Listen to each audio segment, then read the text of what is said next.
퇴직 후 시니어 건강을 챙기는 최고의 비법은 걷기입니다. 오늘은 걷기의 효능과 최적의 운동 시간이 얼마인지에 대해서 살펴보도록 하겠습니다. 안녕하세요. 저는 시니어 라이프 비즈니스를 연구하는 최학희입니다.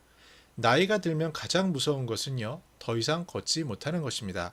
걷지 못하게 되면요, 도움이 필요한데요. 우리나라에서는 노인장기 요양보험도 이러한 걷지 못하고 도움이 필요한 어르신들을 대상으로 서비스가 진행됩니다. 이 걷기는요, 퇴직 후에 할 수 있는 가장 비용이 안 드는 탁월한 방법입니다. 그래서 많은 현자들이요, 하루에 걷는 것을 습관화하고 있는 것을 여러 번 볼 수 있습니다. 저는 최근에 75세 된 노 교수의 건강 비법을 엿들었습니다. 이분은 겨울만 되면요, 거의 일주일에 3, 4일을 스키를 타시고요. 그 다음에 여름에는 테니스 그리고 골프 운동 많이 하셨습니다. 근데 이분은 실제로 옛날에는 몸이 안 좋으신 분이었다고 합니다. 근데 이분이 몸이 좋아진 계기는요, 60대가 넘어서 시작한 매일 1시간씩 동네를 한 바퀴씩 걷는 그 걷기에서 시작됐다라고 말씀하고 있습니다.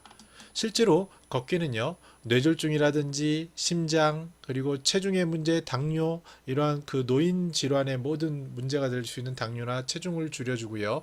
그리고 우울증을 해소해 줍니다. 굉장히 우울할 때 한번 걷고 나면 행복해지는 것을 많이 느낄 수 있고요. 특히 이제 관절이나 다리가 약해져서 넘어지게 낙상하게 되면은 그것이 이제 눕게 되고 그리고 급격한 아픔 속으로 그런 진행 단계로 가게 됩니다. 그래서 이런 것을 막아주는 것이 바로 걷기라고 말씀드릴 수 있습니다.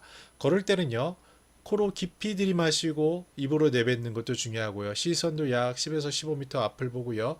특히 뒤꿈치부터 그리고 앞바닥, 이렇게 발가락 이런 순으로 걷는 그런 중요한 걷는 방법들이 있습니다. 자, 그런데 재미난 연구가 하나 있습니다. 자마 인터내셔널 메디슨이라는 곳에서요, 17,000명의 평균 72세 여성들을 대상으로 조사를 해봤습니다. 과연 몇 보를 하루에 걷는 것이 가장 효과가 좋을까라는 조사였습니다. 우리는 이 만보기 때문에 만보가 좋다라고 생각하는데 만보를 걷는 것은 굉장히 어려운 일입니다. 그래서 실제로 조사를 해보니까요, 2,700보를 하루에 걷는 집단군과 4,400보를 걷는 집단군의 차이가 약 40% 정도 사망률이 감소하는 것을 보았습니다. 이 연구를 통해서 4,400보가 최적의 하루 걸음수라고 제안을 하고 있습니다. 4,400보에서 7,500보 정도가 이제 이 사망률 감소의 효과를 보이고 있고요. 그 이상에서는 효과가 크지 않음을 나타낼 수 있었습니다.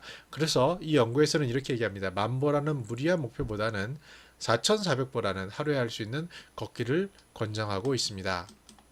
예.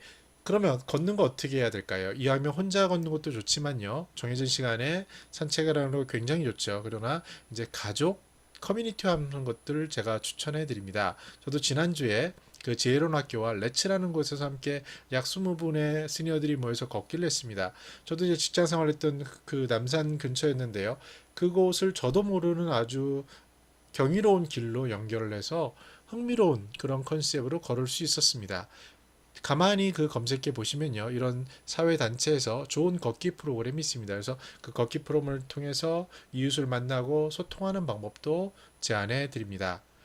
노 교수의 사례나 제 주변의 많은 분들을 봤을 때 걷는 것이 삶을 변화시킵니다. 그리고 무엇보다도 걷지 않게 되면요, 바로 눕게 되고요. 눕게 되면 그때부터 돌봄이 필요하고 인생은 건강이라는 자산을 잃게 됩니다. 그래서 지금 퇴직 후에 돈이 가장 적게 들고 그리고 효과가 큰 걷기를 실행해 보시기를 강력히 제안드립니다. 네, 오늘은 이렇게 시니어 라이프 트렌드에 대해서 소개했습니다. 저는 매주 화요일, 목요일 시니어 라이프 비즈니스 컨텐츠를 소개하고 있습니다. 구독하기 부탁드리겠습니다. 감사합니다.